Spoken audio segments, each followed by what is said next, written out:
What's going on, everybody? Brad with influencerparenting.com. And in this video, I'm going to show you how car dealerships and car salesmen use the same tactics as your children do to get you to do things, to manipulate you, and to get under your skin, and exactly how to fix it. So stay tuned. The strongest influence in your child's life wins. Is that you? I'm Brad Zood, and this is Influencer Parenting. All right, so how car guys and car dealerships use the same tactics to get underneath your skin and really get you angry and maybe even get you to do things that you are going to regret. I'm not in the studio. I'm actually at my local church here. This really looks like a green screen, but it's not. Like this is crazy. It's really real. So I'm just actually practicing for a speech, and I had this thought that I had to come on and share with you guys. So think back to the last time that you bought a vehicle. You maybe plotted out your budget. You went in, talked with your spouse, said, hey, here's what we're going to do. Here's maybe what I think my car is worth. I think we can pay $300 a month for a car. Here's maybe the cost of insurance. And you're calculating all these numbers in what they call your dominant brain, right? That's the logical part of your brain, is the dominant portion of your brain. And you walk into that dealership in your dominant thinking, in your dominant state of mind. A car dealer, they don't want you to hang out in the dominant portion of your brain. They want you to hang out in the subdominant portion of your brain, which has you make decisions based on feelings and emotions, right? Not on logic and not necessarily even on common sense. It says, hey, it feels good, let's do it, right? And your logical brain is saying, no, we have a goal, right? We want to weigh X amount of pounds by this date, and we cannot have that, right? So that's the difference. So here's what happens. You walk into the dealership with your budget, and you're like, I want to be here, here, and here. And what do they say? Oh, let's go take this for a test drive, right? Well, what's the point of the test drive? It's to get you feeling that the roar of the engine and smelling the leather and feeling how cool you are in this brand new vehicle. And you get to thinking about, who you could impress and how good you look and all these sorts of feeling things, right? And that's where the salesman, his language, and he's speaking to you in a subdominant regard, right? How you're going to feel, who you're going to impress. They don't want you hanging out in your logical brain. So here's what happens with your children, right? With your children, whether you have a toddler or a middle-aged child or a teenager, that in a time of conflict, so when something's going on, they spill the milk, or they don't fill up the car back with gas, or they're on media longer than you want them to be. You don't have a solid plan on what you're going to do in that situation in your dominant brain. So what happens is you go subdominant, and then you just get angry and you lash out, right? If we can fix this one thing, which I'm going to show you how, it's going to dramatically transform your parenting. This could be one of the most important videos that I've ever made. I'm not sure anything is going to be more impactful than what we've got going on here. So make sure to watch this whole entire video. And if you like this video, drop a subscribe, drop a like, because there's going to be plenty more where that came from. So here's what you do. Here's how you stop going into subdominant thinking, which, by the way, if your family spanks, right? This is where it gets a bad rap, because most people spank in a subdominant state of mind. It's based out of anger, right? And then they do it out of anger. We have to always remember as parents to hang out in our dominant mind, whether we spank or don't spank or whatever. We have to hang out in the dominant portion of our brain. So how you remain in the dominant portion of your brain is in a time of non-conflict. So not while the thing's happening, right? Not while the milk is dripping off the table because it just got spilled. You have to develop a plan for what you want to see happen in any situation. So in a time of non-conflict, you need to get out a sheet of paper and a pencil.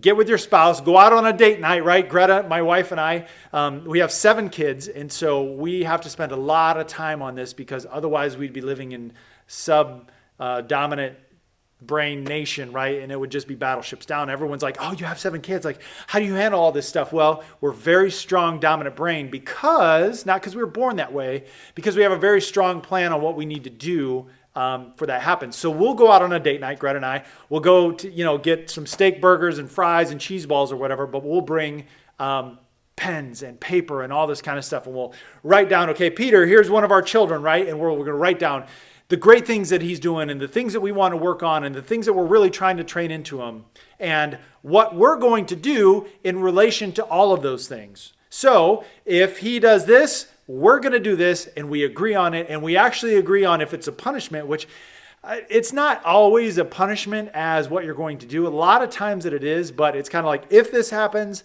then we want this to happen. We are going to get on the same page. We're going to agree on what that looks like. And we're even going to get to the point where we agree on like how that is actually carried out. Like, oh, they're going to go into timeout. Okay, well, if they do this, they're going to go into timeout, and they're going to go into timeout for 20 minutes or 45 minutes or whatever the deal is, or they're going to have room time, or they're going to lose this privilege or whatever the deal is. So in the moment of conflict, in the time of conflict, when that is going on, you're calm, you're cool, you're thinking in your logical brain because you've already worked this out. Okay, now it's just time to carry this out, right? It's just like a basketball team or a football team or anything else. They practice all week long so that in the game is just doing what they practice all week long, right? Good parenting, listen to this. Good parenting is carrying out your plan on your children. Good parenting is not just waking up and reacting to whatever happens, right? It's not about being type A. It's not about having rules and discipline and all this kind of stuff, but it's about having a plan. And your plan can be as stringent or as relaxed as you want it to be, whatever your family goals are, whatever your personality style is, all that kind of stuff. But it has to be a plan for every single thing that you do. Otherwise, when you don't have a plan, you go subdominant, and that's what happens. So in your children, so now I want you to take the dominant, subdominant idea that we have, and I want you to view your children, okay? So think about when they get upset, when they're in a subdominant state, when they're emotional, right? We're not going to try to do dominant thinking with them. We're not going to try to logic and reason with them in that moment, all right? We're going to give them time to get out of a subdominant thought process, right? So timeout, that's a big one, right? Everyone loves timeout, okay? Which we do too, but that's for another video. The goal of timeout is to get them out of their subdominant, angry state, right? And then bring them back into dominance so that you can speak with them on a logical basis. So the more that we can plan and have goals for our children and set them up for an activity, the more they're going to be dominant, the more we're going to be dominant. So for example, if you want your child to go be quiet in another room for 20 minutes, let's say, they can do whatever they want. They can go be quiet in another room. If we want to help them not go subdominant, we would say, hey, why don't you sit in this chair? Why don't you read this book? And you set them up on what they're supposed to do. So before a time of conflict, they know in their dominant brain what they're supposed to be doing. Then they have a higher probability of remaining in the dominant brain and actually doing what you want them to do.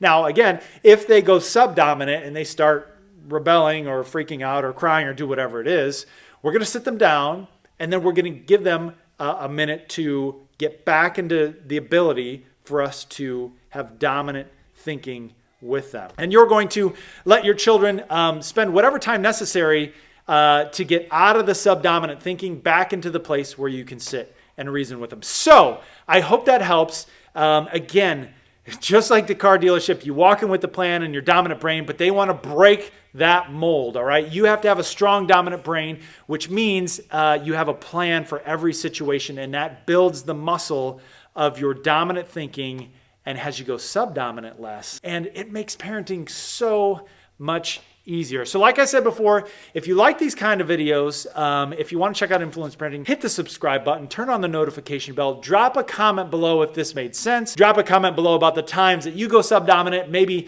the epiphany that you had in this moment that will help you not to go subdominant, to recognize when your children go subdominant.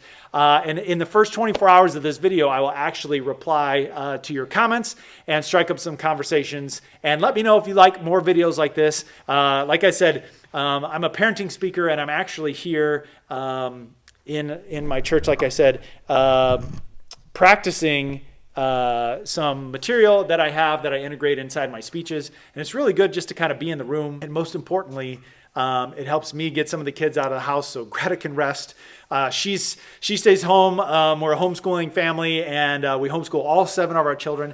And you know what? Mom just needs a break sometime, and it works out well. So we're all here. We're having fun, and I look forward to hanging out with you guys and talking to my IP fam and having you guys comment below with everything that you like. So smash the like button. We'll see you guys later.